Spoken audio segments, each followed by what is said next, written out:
Alhamdulillahilladzi nahmaduhu wa nasta'inuhu wa nastaghfiruh wa na'udzu billahi min syururi anfusina wa min sayyiati a'malina may yahdihillahu fala mudhillalah wa may yudlilhu fala hadiyalah. Asyhadu an la ilaha illallah wahdahu la syarikalah wa asyhadu anna Muhammadan abduhu wa rasuluhu la nabiyya ba'dah. Qala Allah Ta'ala fil Qur'anil Karim, a'udzu billahi minasyaitonir rajim. Bismillahirrahmanirrahim. Ya ayyuhalladzina amanu taqullaha haqqa tuqatih wa la tamutunna illa wa antum muslimun. Ma'asyiral muslimin, sidang Jumat yang berbahagia. Pertama sekali marilah kita bersyukur kehadirat Allah Subhanahu wa taala yang telah melimpahkan rahmat segala karunia-Nya kepada kita semua, sehingga dengan rahmat dan karunia-Nya itu kita diberikan berupa kesehatan, diberikan kita berupa kesempatan untuk menunaikan ibadah dalam rangka ketaatan kepadanya. Kemudian salawat beriring salam kita mohonkan untuk Nabi Muhammad sallallahu alaihi wasallam yang telah mengajarkan risalah Islamiyah kepada segenap umatnya dan juga untuk segenap manusia yang ada di dunia ini. Risalahnya itulah yang akan menjadi pedoman untuk mencapai kebahagiaan hidup di dunia dan kebahagiaan hidup di akhirat insyaallah.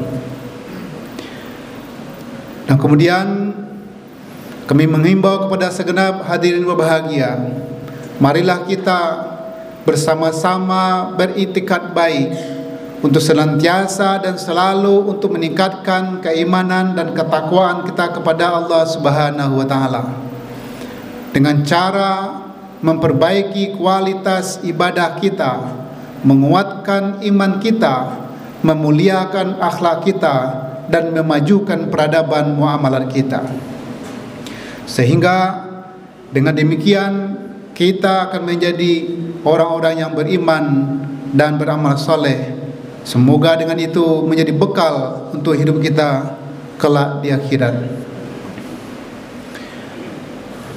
Dan kesempatan ini khatib akan menyampaikan khutbah, yaitu berkaitan dengan amalan sayyiat wa amalan salihan.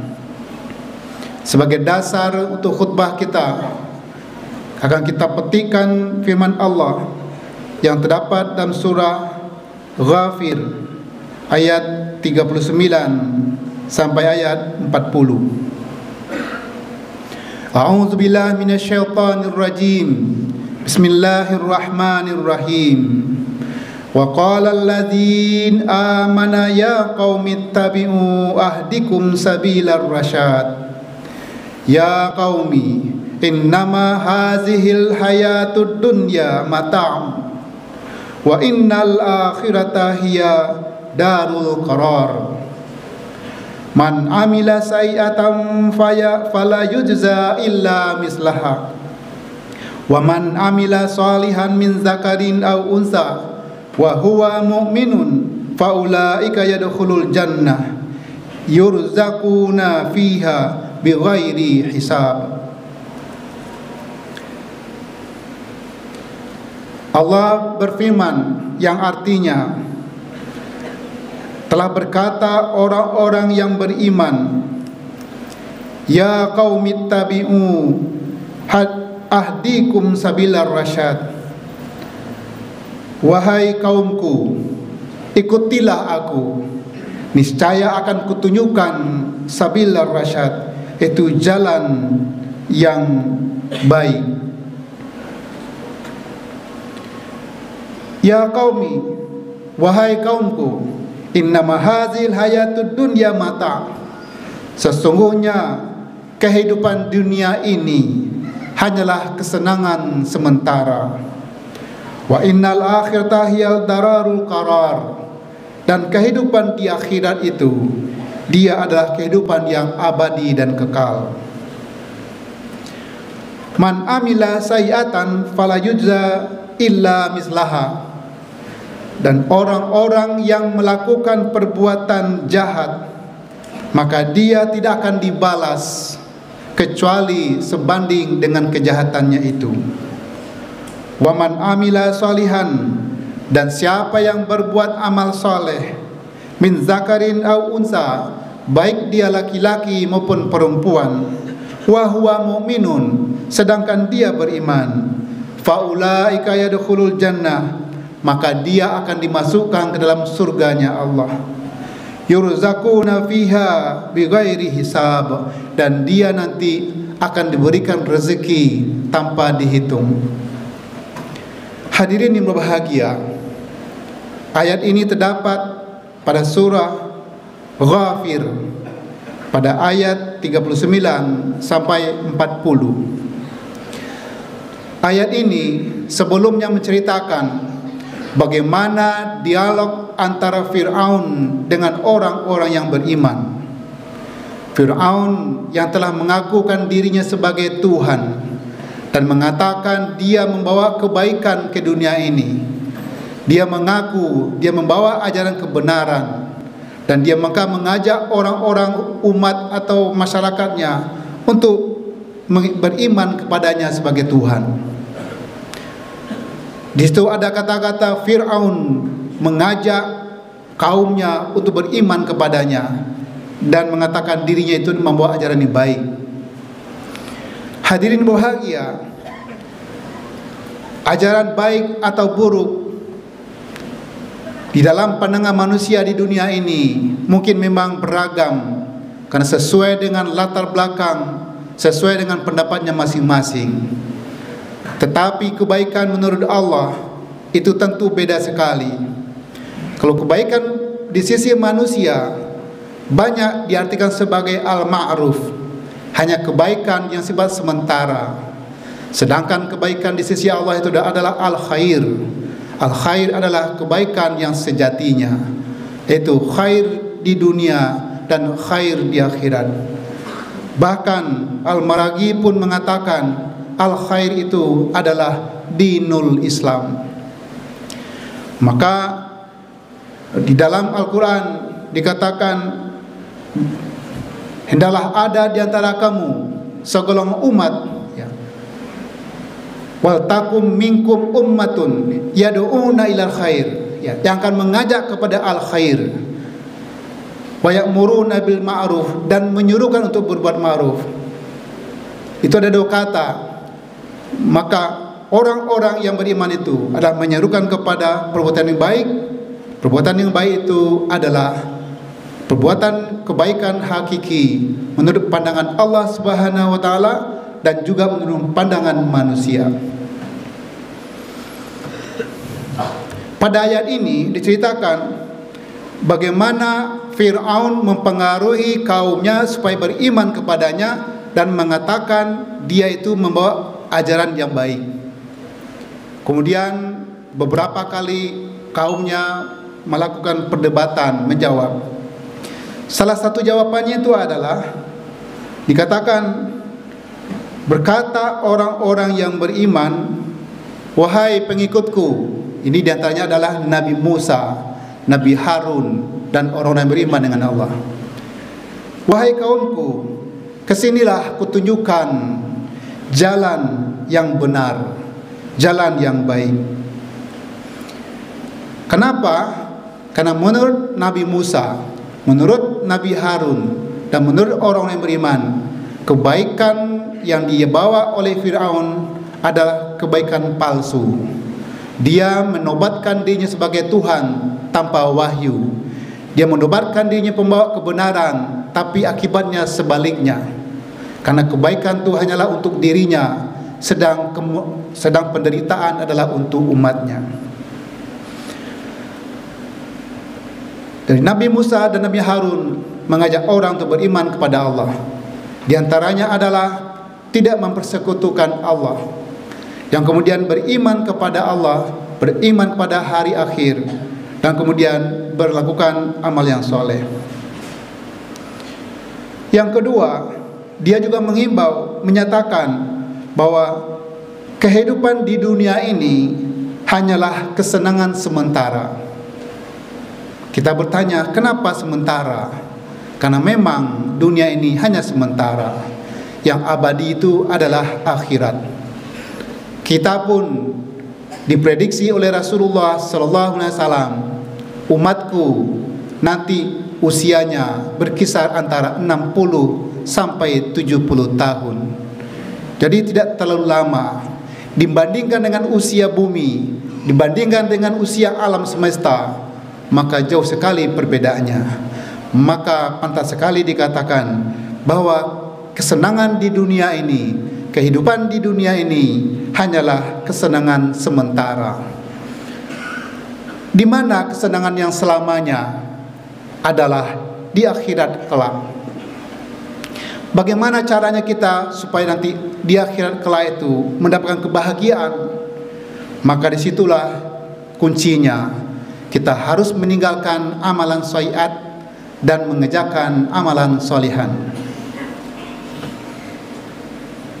Pada ayat berikutnya dikatakan oleh orang-orang yang beriman, siapa yang melakukan amalan jahat, ya, sayyi'at itu jahat, fala yujza illa mislaha, dan dia tidak akan mendapatkan balasan kecuali yang setimpal. Jadi Allah Maha Adil. Kejahatan manusia itu tidak dihukum berlipat ganda oleh Allah, yaitu diberikan balasan setimpal. Balasan setimpal di sisi Allah itu ada dua bentuknya. Bila kejahatan itu merusak kehidupan di dunia ini, merusak tata hubungan sosial, merusak alam, merusak agama Allah, maka dia akan mendapatkan dua balasan, yaitu di dunia karena dunia merasakan perbuatannya, kemudian juga di akhirat karena dosa sejatinya ada di akhirat. Di dalam hukum pidana Islam ada beberapa tindakan pidana yang diberikan hukum di dunia. Kesemuanya itu adalah kejahatan-kejahatan kemanusiaan dan kejahatan-kejahatan di bumi ini. Di antaranya adalah tentang pencurian, perampokan, perzinaan, pembunuhan, pemberontakan, minuman khamar dan lain sebagainya. Itu semua diberikan ancaman oleh Allah di dunia juga, berupa hukum hudud atau hukuman takzir. Hukuman hudud adalah hukuman yang telah disebutkan oleh Allah jenis-jenis dan berat hukumannya. Sedangkan hukuman takzir adalah diberikan kepada hakim untuk memutuskan apa sanksi hukumnya. Nah, hal yang bahagia bila perbuatan itu tidak nyata-nyata melakukan kerusakan kepada lingkungan hidup, tidak nyata-nyata merupakan kerusakan bagi kehidupan manusia dan lingkungannya, maka dia akan mendapatkan balasan nanti di akhirat kelak. Contohnya, perbuatan itu yang tidak secara terang-terangan, di dalam berbohong, berdusta, di dalam kegiatan tidak taat kepada Allah, di dalam hatinya syirik, hatinya itu sakit kepada manusia lain, dendam, hasad dan dengki. Hadirin bahagia, kalau kita perhatikan kehidupan sekarang ini, sungguh banyak amalan-amalan sayyiat yang dilakukan. Apa saja bentuknya?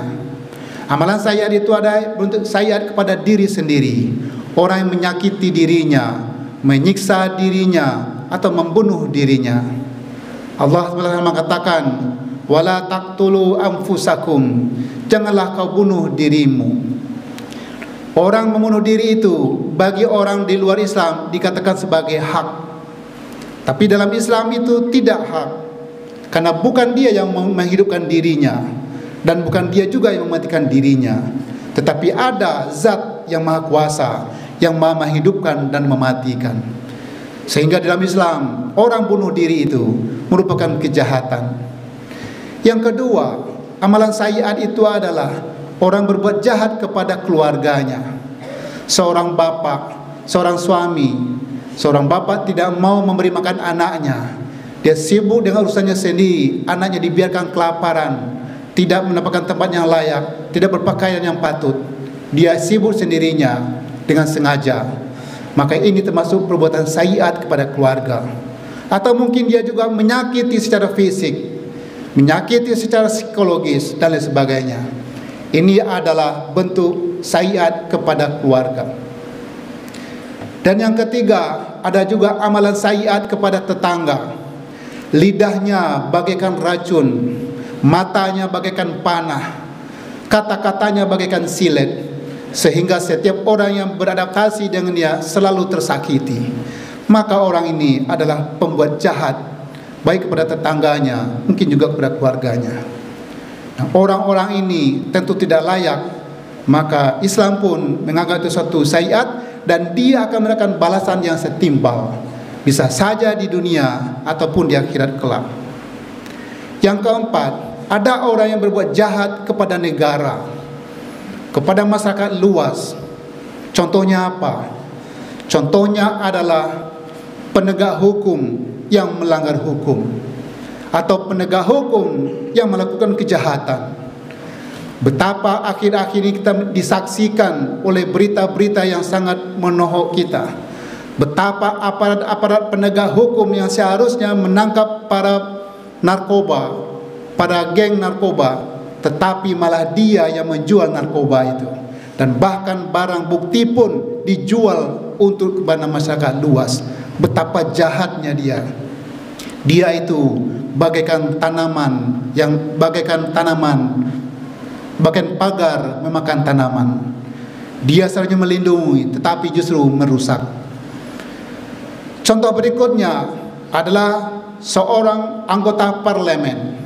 Tugasnya adalah membuat undang-undang untuk melindungi segenap bangsa, segenap tumpah darah dan segenap rakyat. Tetapi banyak undang-undang yang dibuat untuk menyakiti rakyat dan menyenangkan sekelompok orang, dan bahkan membuatnya pun tidak sesuai dengan peraturan dan tata caranya. Diumumkan secara sembunyi-sembunyi, di tengah malam orang sedang tidur diumumkan undang-undangnya, orang tidak ketahuan. Seperti ini, dia telah berbuat kejahatan kepada negara, karena dia seharusnya membuat undang-undang untuk melindungi rakyatnya, tetapi malah dia membuat undang-undang untuk merusak rakyatnya. Contoh yang keempat, kepala negara, presiden, gubernur, bupati, wali kota. Dia tugasnya adalah untuk melindungi rakyatnya, untuk memberi kesejahteraan kepada rakyatnya, untuk memberikan contoh yang baik kepada rakyatnya. Tetapi ada di antara mereka itu justru berkolaborasi dengan penjahat, dengan geng narkoba, dengan oligarki, untuk menarik keuntungan sebesar-besarnya untuk kelompoknya dan menyakiti rakyat. Betapa jahatnya pemimpin itu. Maka Allah janjikan, dia fala yujza illa bimislih. Dia tidak akan mendapatkan balasan kecuali yang setimpa dengan kejahatannya itu.